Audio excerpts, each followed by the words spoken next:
The line that my father always just drilled in me was that you have to work twice as hard to get half as much of what anyone else in the world is going to make.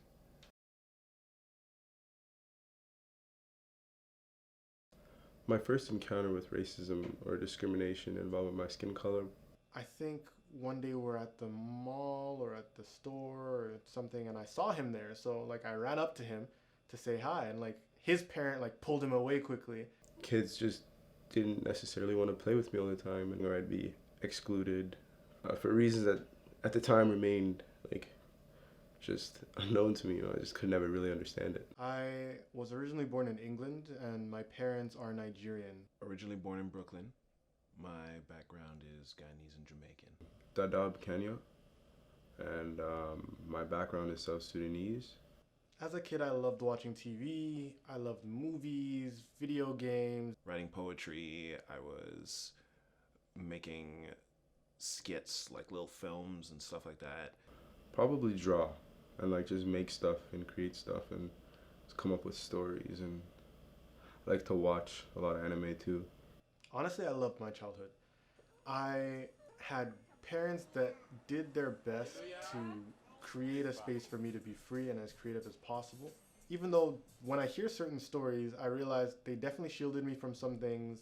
They definitely um, kept me away from other things, but it definitely helped keep this wonderful vision I have of my childhood alive.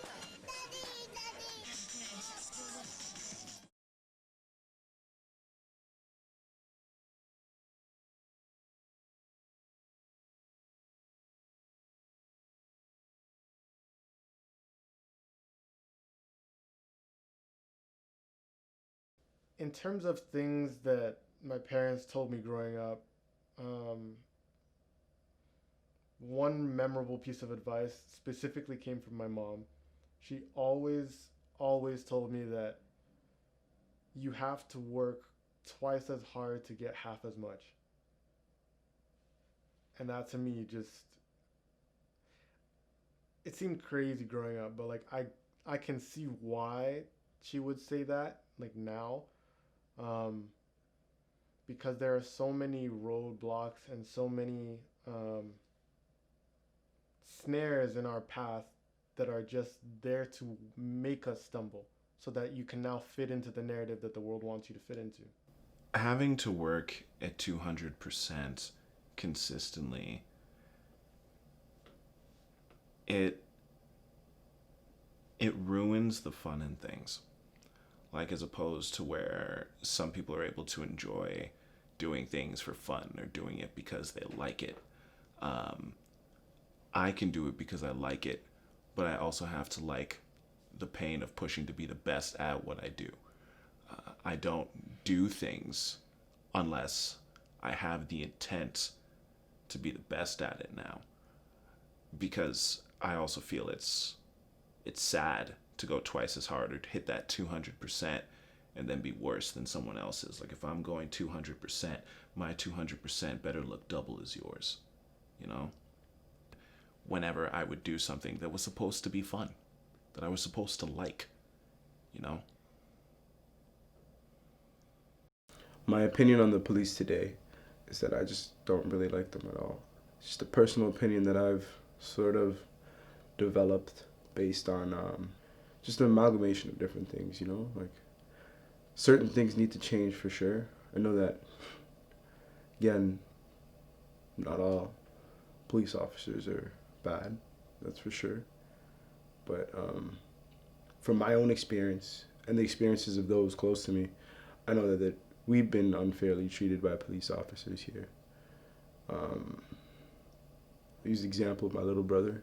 My little brother was out late one night, and he was riding his bike, and the police pulled him over, and they asked, well, no, they didn't ask. They told him that he looked like, or that he fit the description of someone robbing homes in the area. So they grabbed him and threw him to the ground and uh, asked him where he's been and questioned him, and they handcuffed him and they were gonna take him down to the station, but luckily my little brother knew his rights and he asked them what they were arresting him for and what was going on, and they removed the cuffs from him, and they kind of let him go free because they didn't really have anything substantial against him. Mind you, he was just riding his bike. I think he was coming back from a friend's house. So yeah, it's just one example of so many, and that encounter for him as a 15-year-old kid is probably traumatized. I guarantee you he probably dislikes the police more than I do. And I have so many different friends and brothers who've encountered the police and just haven't had the greatest encounters with them. So this whole Black Lives Matter movement is really important to me because I know that if it's happening to some degree here in Canada, that it's probably happening at a greater degree in America, and it's something that needs attention. I think back to young Akil, sitting down, practicing, putting all of his work into his poetry. And now I'm standing on a stage before we go out into a march. And what am I doing? I'm expressing how we all feel through that same poetry. It's really great to see how life builds into that, and how working so hard can get you somewhere. And I'm grateful that now I'm also giving lectures to students on how to write, on how to speak, on how to create speeches, and talking about BLM and all of the things that were there to hold me down before, and kind of turning those things around to bring me up now. That's kind of the closest I think we'll ever get to that overcoming. One of my greatest accomplishments so far would have to be getting back into the habit of creating and making stuff for fun and actually enjoying that, because for a long time I felt that what I was doing was almost pointless, so I kind of just stopped drawing, I stopped creating, I stopped painting, I stopped making stuff, I kind of stopped being me, but relatively recently I've been more in touch with myself, and I'm really proud of that. I think that to me that's worth more than any sort of award or any sort of I don't know, quantifiable sense of okay, I hit this mark, or I did this, that for me this is the greatest thing that I could have ever done. So really proud of it. I think right now we're in an age of enlightenment in a way, where a lot of people are starting to ask more questions and look more into their past, look more into their way of life, and really wonder why things are the way that they are, and sharing their experiences to let people know how they are living. And I think things like podcasts and my podcast as well also help shed light on that and bring people's experiences to the foreground so that they can be seen and they can feel like they're heard as well. So everyone gets a chance to learn from it.